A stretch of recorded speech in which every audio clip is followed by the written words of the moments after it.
lactées et bienvenue dans cette nouvelle vidéo. Alors, il arrive souvent que par message privé, sur Insta, sur l'application, oui parce que nous avons entre nous une application, à pas de moi allaitement, disponible sur Google ou sur App Store, je vous mets les liens en description, mais nous avons notre propre application pour être encore plus proche. Bref, que ce soit par les messages privés d'Insta ou par l'application, il vous arrive assez régulièrement de me demander en message privé où est-ce que vous pouvez trouver tel ou tel sujet en rapport avec l'allaitement, ou si j'ai parlé de ci, si j'ai parlé de ça, en rapport avec l'allaitement. Et immanquablement, à chaque fois, je vous renvoie vers YouTube. Et oui, YouTube, c'est un peu le Google de la vidéo. Il suffit de taper votre recherche en barre d'infos avec à pas de moi derrière, genre je sais pas, au hasard, morsure et allaitement à pas de moi, et vous tombez sur mes vidéos. J'en prends une autre au hasard, crevasse et allaitement à pas de moi, paf, vous tombez sur la vidéo. Bref, avec son moteur de recherche, c'est vachement plus facile et il est clair que j'aborde beaucoup plus de sujets en vidéo qu'en post, et puis je les aborde surtout de manière beaucoup plus approfondie. Du coup, aujourd'hui, je me suis dit qu'on allait faire une vidéo un chouï différente. En effet, j'ai choisi 4 sujets autour de l'allaitement que j'ai déjà traités en vidéo, pour le coup, on s'en doute, et pour lesquels je vous mettrai les liens soit quelque part par là ou par là, je sais jamais où ça s'affiche, soit directement en barre de description. En fait, c'est une vidéo où c'est un peu l'occasion de faire le point, peut-être pour ceux qui sont là depuis longtemps mais qui se demanderaient si j'ai traité tel ou tel sujet, ne s'en souviendraient pas ou quoi que ce soit. D'ailleurs, mettez-moi en commentaire depuis combien de temps vous connaissez cette chaîne, juste pour rire. Voilà, des fois ça me permet de relativiser, de me dire « Ah, ça fait si longtemps que je fais ça !» ou de me rappeler que vous êtes là depuis tellement longtemps. Bah oui, ça me fait plaisir aussi de savoir que vous me suivez depuis très longtemps. Alors après, si vous êtes arrivé récemment, il n'y a pas de souci. Et justement, c'est l'occasion, cette vidéo, de faire le point, soit de rappeler des vidéos, soit pour les nouveaux ou nouvelles, justement, et qui ne seraient pas encore abonnés, et qui vont tout de suite cliquer sur le bouton s'abonner, de découvrir d'anciennes vidéos, mais dont les sujets, au final, sont toujours d'actualité. Hop. Mais avant de se lancer dans le vif du sujet, il faut que je vous parle d'un petit truc. Il faut que je vous parle d'un petit truc, parce que en effet, j'ai enfin mis au point une page sur laquelle vous pouvez me soutenir, voire même m'offrir un petit café. Quoique notez que je suis beaucoup plus tisane, vous le savez si vous me suivez sur les réseaux et surtout sur Insta, vous savez que je suis plus tisane. En plus l'automne arrive, très clairement, je vais ressortir le pilou et les tisanes, c'est obligatoire. Faut juste que je me trouve une tasse de l'automne, vous voyez, j'ai pas de tasse sur le thème de l'automne. Bon bref, je digresse. Mais effectivement, revenons-en à l'actualité du jour, bien que vous connaissiez mon level commercial pourri, donc je vous mets tout ça en barre de description, je vous mets le lien en barre de description pour découvrir cette fameuse page. Voilà, c'est parti, on se lance dans le vif du sujet. Alors on va commencer par un sujet qui est plutôt d'actualité, on est encore en septembre, bon je sais on arrive début octobre, mais bon voilà. Donc on est encore en septembre, et donc du coup c'est un sujet qui va être encore d'actualité, c'est la fameuse reprise du travail. Souvent on entend dire, ou on pense soi-même, mais parce qu'on nous amène à penser aussi que l'allaitement et la reprise du travail ça va être très compliqué, voire impossible. Alors il faut quand même savoir que dans 90% des cas, allaiter et travailler c'est possible. Bon alors après il y a toujours des exceptions selon votre domaine d'activité, selon votre travail, mais à 90% des cas, c'est quand même largement faisable. Encore faut-il que nous-mêmes ou notre employeur, nous soyons véritablement au courant finalement de ce qu'il est possible de mettre en place pour faciliter finalement cette alliance entre l'allaitement et la reprise du travail. Alors là, c'est un peu comme pour tout. L'important, ça va être de se préparer, de s'informer, de se renseigner auprès de nos collègues, de nos syndicats, ou même de d'autres mamans peut-être dans notre boîte qui ont allaité et repris le travail, ou même d'autres mamans qui ont repris le travail dans notre domaine. De manière générale, les réseaux sociaux sont très pratiques pour ça. De consulter des professionnels formés à l'allaitement, voilà, pour connaître un petit peu tout ce que vous avez à prévoir. Encore une fois, la reprise du travail avec l'allaitement, c'est possible, mais c'est vraiment une logistique à mettre en place, qui seront plus ou moins faciles suivant votre travail et votre entreprise. Mais dans la plupart des cas, si vous avez une bonne motivation, si vous êtes bien informé, allaiter et travailler ne seront pas un obstacle. Et justement, pour vous préparer, vous organiser, savoir quelles questions vous avez à poser à qui, et répondre même à des questions peut-être, quelle quantité de lait, quel matériel, quelle fréquence de tirage, etc. Bref, pour connaître plein de choses autour le transport du lait, la conservation du lait, etc. Pour tout ça, je vous ai carrément préparé non pas une vidéo les gars, non, enfin les filles, enfin tout le monde quoi, oh vous avez compris c'est l'expression. Non pas une vidéo, mais carrément une playlist entière. Une playlist. La Team Lactée, vous avez une playlist entière sur l'allaitement et le travail. Donc allez-y, régalez-vous quoi. Alors un autre sujet qui revient régulièrement sur le tapis, c'est qu'il va être difficile d'allaiter avec une petite poitrine. Alors ça c'est une idée reçue qu'on a nous-mêmes. Ah, j'ai un cheveu qui me gêne. C'est une idée reçue que l'on a soit nous-mêmes, soit que nous renvoient des professionnels qui seraient peut-être pas nécessairement informées et formées sur l'allaitement. Alors bon bah c'est faux, hein. Concrètement j'ai déjà fait une vidéo sur le sujet. La différence de taille entre les petites et les grosses poitrines s'explique avant tout par une glande mammaire plus ou moins généreuse, la glande mammaire, pas le sein, le moteur, pas l'habillage, et la présence de graisse dans les seins. En fait, le plus important à retenir, c'est que finalement, pour pouvoir allaiter, il faut juste avoir une glande mammaire qui soit fonctionnelle et bien développée. Et rassurez-vous, les études attestent que les femmes avec une petite poitrine peuvent produire autant que les femmes avec une grosse poitrine, voire des fois plus. Voilà, et des fois celles qui ont une grosse poitrine un peu moins parce que, bah justement, pourquoi ? Justement pourquoi ? Eh bien, je vous laisse aller voir la vidéo dédiée à ce sujet, voilà, tout simplement. Et là, je développe pendant un temps infini. Non, c'est pas vrai, c'est pas un temps infini, mais le temps d'une tisane, peut-être. J'aime la tisane. Tisane, j'aime la tisane. D'ailleurs, il y a quoi comme goût de tisane pour l'hiver ? Oh, faut que je me mette à chercher ça. Si vous connaissez des goûts de tisane sympas pour l'hiver, genre pomme cannelle ou citron cannelle pomme, enfin bref, n'hésitez pas à me les mettre en commentaire. Voilà, ceci n'avait rien à voir, mais je kiffe la tisane en fait. Voilà. Vous voyez pourquoi j'ai mis une page en place si vous avez envie de m'offrir un café, mais plutôt une tisane. Voilà. Je vais pouvoir me régaler, je vous le dis. Bref, revenons-en. J'arrête de digresser, faut que j'arrête aujourd'hui. Revenons-en à notre point central. Je vous ai donc fait toute une vidéo justement pour savoir le pourquoi, du comment, vrai, faux, de si on peut allaiter ou pas avec une petite poitrine, pourquoi une petite poitrine, qu'est-ce qu'il est important de faire attention, la différence entre le moteur et la carrosserie.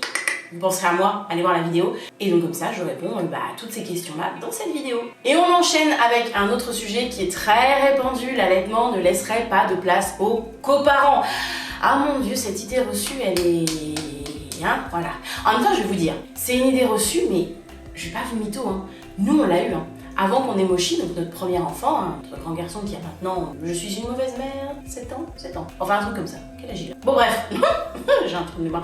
Je suis une mauvaise mère. Eh bien, tout simplement, je vous avoue qu'à chaque fois, c'est mon chéri qui me le rappelle. Mais il paraît, alors je dis paraît parce que moi, je m'en souviens vraiment pas, c'est vous dire à quel point ça vraiment, c'est sorti de ma tête. Il paraît que quand on se préparait à avoir notre premier enfant, hein, eh ben, on était parti pour faire, apparemment, alors déjà, à la base, pour donner des billes, paraît-il. Pour que monsieur puisse partager le fait de donner des billes, mais moi je donne des billes. Je m'en souviens mais pas du tout. Chaque fois c'est lui qui me le raconte, hein, je vous le dis. Et après en se renseignant, on était parti sur l'idée de faire un peu du mixte. Donc que lui puisse un peu gérer le biberon et puis que moi je puisse un peu donner le sein. Et puis de fil en aiguille, bon, on est un peu parti, je le dis souvent, hein, les mains dans les poches, le bébé dans le placenta, advienne que pourra. J'ai pris un rendez-vous avec ici une sage-femme qui a donc le DILAM, donc le diplôme interuniversitaire en lactation humaine et en allaitement maternel, à laquelle j'ai posé des questions mais qui n'avaient rien à voir. Genre comment tirer mon lait, comment le conserver. Je crois que je retiens toujours que ces deux questions, mais je me souviens que j'avais une page complète de questions. Si un jour j'arrive à les retrouver, peut-être que je lui demanderai. Et en fait, voilà, on y est allé, on a posé ces questions-là. Bon, on est reparti de là, pas plus sûr de ce qu'on allait faire. Et puis finalement, Moshi est arrivé, et finalement il y a eu la première tétée, et finalement... il y a l'histoire que vous savez avec l'allaitement, quoi. Et aujourd'hui, je suis là devant vous pour vous dire que finalement, le coparent, même dans l'allaitement, a toute sa place. Voilà, tout ça pour ça. Non, en vrai, sans rigoler, on dit pas assez, mais le coparent a vraiment une place essentielle dans l'allaitement. Parfois, le coparent est même la clé d'un allaitement réussi ou pas. Et oui, toute jeune maman qu'on est, on aura besoin en fait de soutien, surtout dans les premiers jours pour pouvoir réduire la pression. On est en pleine chute hormonale, on est en pleine matrescence, voilà, on a vraiment besoin d'être soutenu, d'être accompagné, d'être encouragé. On a besoin que notre quotidien soit facilité. Parfois, on a besoin que des gens prennent le relais sur certaines tâches de la maison, clairement. Ou même avec bébé. Et on a besoin de sentir qu'on rebooste. Alors, on n'a pas besoin de sentir qu'on rebooste notre confiance en nous, mais on a quand même besoin que notre confiance soit reboostée, quoi. Bref, tout un tas de tâches vraiment que le coparent peut vraiment investir à fond, que ce soit auprès de nous ou auprès de notre bébé. Et pour découvrir tout ça, et même bien plus encore, je vous renvoie justement vers la fameuse vidéo qui a trait à ce sujet. D'ailleurs, sur la miniature, il y a un beau gosse canon. Et moi, je veux bien que vous mettiez en commentaire si je suis la seule à le trouver canon. Voilà. Je vous en dis pas plus, hein, du coup, vous êtes obligés d'aller voir. Mais il est canon. Non, c'est pas Ryan Gosling. C'en est un autre. Voilà. Je suis pas très mid-idée, moi. Voilà. Allez voir. Et dites-moi en commentaire si je suis toute seule à le trouver mignon. Bon, alors, ceci dit, on continue de plaisanter, mais on continue aussi le sujet sérieux. Une autre question qui revient souvent, et là, ça me paraissait évident de l'aborder dans cette vidéo, surtout que l'automne arrive. Qui dit automne dit hiver aussi, hein, on continue. Qui dit automne dit rentrée scolaire ou rentrée tout court, hein, crèche, nounou, etc. Et qui dit école, crèche, nounou, nounou travail, dit temps qui se dégrade, dit, dit rhume en fait, hein, voilà, dit microbe. Et la question va revenir immanquablement, je le sais, c'est j'ai été voir mon médecin, il veut pas me donner de traitement parce que j'allaite, j'ai été voir mon médecin, il m'a donné un médicament mais il m'a dit que c'était incompatible. Bon, c'est toujours hein, les mêmes, toujours, voilà. Donc ce fameux sujet de allaitement et médicaments. Alors ça c'est un sujet vraiment, il y avait besoin que je le traite en vidéo et je l'ai fait, hein, voilà, concrètement. Ce qui reste important de savoir, c'est que franchement il y a de très nombreux traitements, et vous voulez pas venir celui-là, il y a de très nombreux traitements qui sont compatibles avec l'allaitement. Clairement il y en a vraiment plein. Effectivement la plupart des médicaments ne passent pas dans le lait maternel ou alors en quantité tellement infime que c'est pas du tout impactant pour le bébé allaité, voire même, je vous le dis, il y en a qui sont carrément inoffensifs en fait. En plus de ça, même si votre médecin vous prescrit un médicament en mode non mais ça va pas être possible, j'ai quand même bien vérifié, etc. Il existe de nombreux traitements thérapeutiques qui peuvent se rapprocher de ce qu'il voulait vous prescrire et qui finalement sera compatible avec l'allaitement. Dans tous les cas, en cas de doute, il existe des sites internet ou des lieux spécialisés qui eux pourront vous informer, voire vous rassurer sur la compatibilité entre le traitement qu'on vous prescrit et votre allaitement, voire les vaccins, les traitements par radiation, etc. Il y a vraiment des sites internet clés à connaître et puis des lieux clés à connaître. Et tout ça, je vous en parle justement dans cette vidéo qui est exclusivement réservée à ce sujet. Voilà, t'as capté, le lien par ici, en barre de description. Comme ça, t'as tout ce qu'il faut sous la main pour trouver les informations qui te rassurent ou alors les donner à ton médecin. Parce que après tout, ça arrive hein, que des médecins ou des professionnels de santé, je veux parler trop vite aujourd'hui, ne connaissent pas. Et puis finalement, effectivement, le fait de leur dire, ils vont être contents et puis ils vont se dire ah bah tiens, merci, c'est une ressource que je garde pour d'autres mamans allaitantes que je vais croiser. Donc ils sont pas tous mauvais, hein, faut arrêter. Hein. Juste des fois, on sait pas qu'on sait pas. Voilà, tout simplement. Donc des fois, travailler main dans la main avec son professionnel de santé, c'est aussi super agréable. Et puis ça leur permet eux aussi d'accompagner d'autres parents allaitants derrière et ça c'est plutôt cool. Alors voilà, c'est tout pour cette vidéo. Moi j'aimerais que vous me disiez en commentaire, est-ce que ce genre de petites vidéos un peu récap qui vous permettent de retrouver des vidéos sur la chaîne, est-ce que ça vous plaît, est-ce que ça vous a plu comme petit format? Franchement j'ai testé un truc aujourd'hui, hein, je vous le dis direct, mais vous le savez j'aime bien tester des trucs avec vous, donc voilà.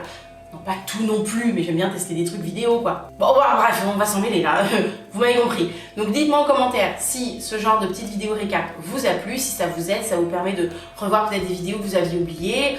N'hésitez pas à me dire si vous voulez que je remette peut-être des vidéos en avant, enfin des sujets, et je verrai si j'ai fait des vidéos, je les remettrai peut-être dans une vidéo récap en avant. Et si je ne l'ai pas fait, et justement ce sera l'occasion d'en faire une. Au contraire, ça me donnera des idées pour faire d'autres vidéos. Voilà, je compte sur vous en commentaire surtout.